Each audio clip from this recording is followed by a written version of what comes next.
What if I told you the real reason Joe Biden dropped out of the 2024 race had little to do with age or debate performance? What if it was a power struggle inside the Democratic Party itself, featuring Hunter Biden's rage, George Clooney's betrayal, and Barack Obama pulling strings in the shadows? In this video, we're diving deep into the untold story behind the Biden exit and why some say the 2024 race is being rigged from within. Let's start with the man who's usually not in the spotlight, at least not in a good way, Hunter Biden. In a recent and absolutely explosive interview with journalist Maureen Dowd from the New York Times, Hunter let it all out. He didn't just vent, he blew up. Hunter accused George Clooney, yes, that George Clooney, of betraying his father. Clooney, a longtime Democratic mega-donor and Hollywood insider, publicly called for Biden to drop out just days after that now infamous debate with Donald Trump. But according to Hunter, that debate performance wasn't what it seemed. He claimed, on the record, that President Biden may have been given something to dull his energy.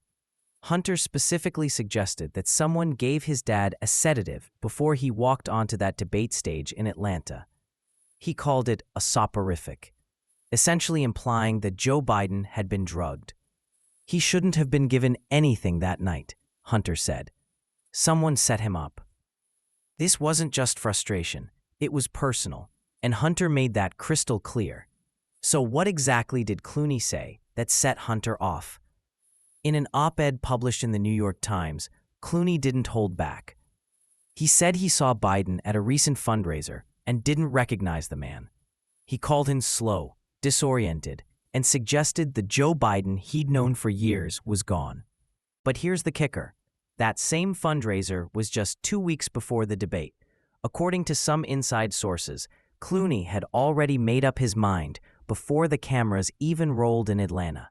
And then, boom, the op-ed dropped, calling on the president to step aside for the good of the party. That's what sent Hunter into a spiral. "You were my friend," he reportedly said of Clooney. "You knew what you were doing." This wasn't just politics. It felt like a carefully timed ambush. Now let's talk about the elephant in the room, or rather, the shadow in the hallway, Barack Obama. Hunter Biden pointed the finger not just at Clooney, but at his father's former boss. He suggested that Obama and his inner circle had orchestrated the push to oust Biden all along. And it's not just Hunter making these claims.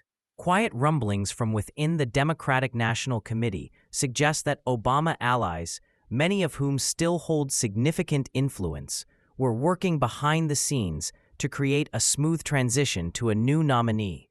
The fix was in, one anonymous strategist told Politico. This was about control, not concern.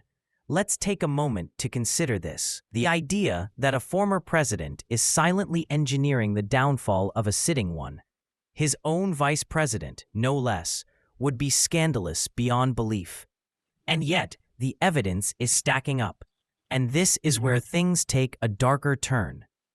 The director of national intelligence, in a classified report that was later leaked to the press, revealed that during the 2016 election, the so-called Trump-Russia collusion narrative may have been fabricated, or at least manipulated. The report points to intelligence manufactured under the Obama administration, allegedly used to link Trump to the Kremlin. And the name at the center of it all, John Brennan, the CIA director under Obama. These revelations are critical because they show a pattern of manipulating narratives for political gain, a pattern of the intelligence community picking sides. And that's exactly what the Biden campaign, especially Hunter, is now claiming is happening again. You probably remember 2016's biggest scandal, Hillary Clinton's private email server. But what you may not know is just how deep the rabbit hole goes. According to newly released documents, the FBI had possession of a USB drive that contained thousands of Clinton's deleted emails. Not only that, but the drive was kept in a drawer, literally, for years. Why? Some sources allege that the FBI leadership at the time made a political decision, protecting Hillary while investigating Trump. The so-called October surprise was supposed to be about Trump, but in the final weeks, FBI Director James Comey reopened the Clinton investigation, possibly out of fear that the agency's double standard would be exposed. In the end, it was too little, too late. Trump won, but the damage to institutional trust was done. And now in 2024, it feels like déjà vu.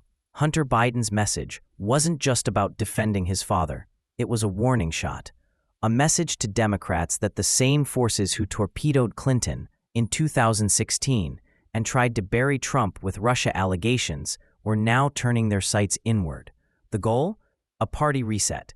And if Hunter's right, it means the Democratic Party is no longer controlled by elected leaders, but by unelected power brokers, donors, intelligence officials, and ex-presidents. They want someone they can control, Hunter said. He wasn't talking about Trump. He was talking about whoever comes next. So here we are, a sitting president forced out by his own party, a Hollywood star turned political assassin, a former president orchestrating a silent coup, and a first son screaming into the void, begging the country to notice. Is this democracy in action or something else entirely? One thing's clear. The 2024 election isn't just about Biden versus Trump. It's about control, truth, and who really gets to decide the future of America. The battle lines are drawn, but the war? It's just getting started.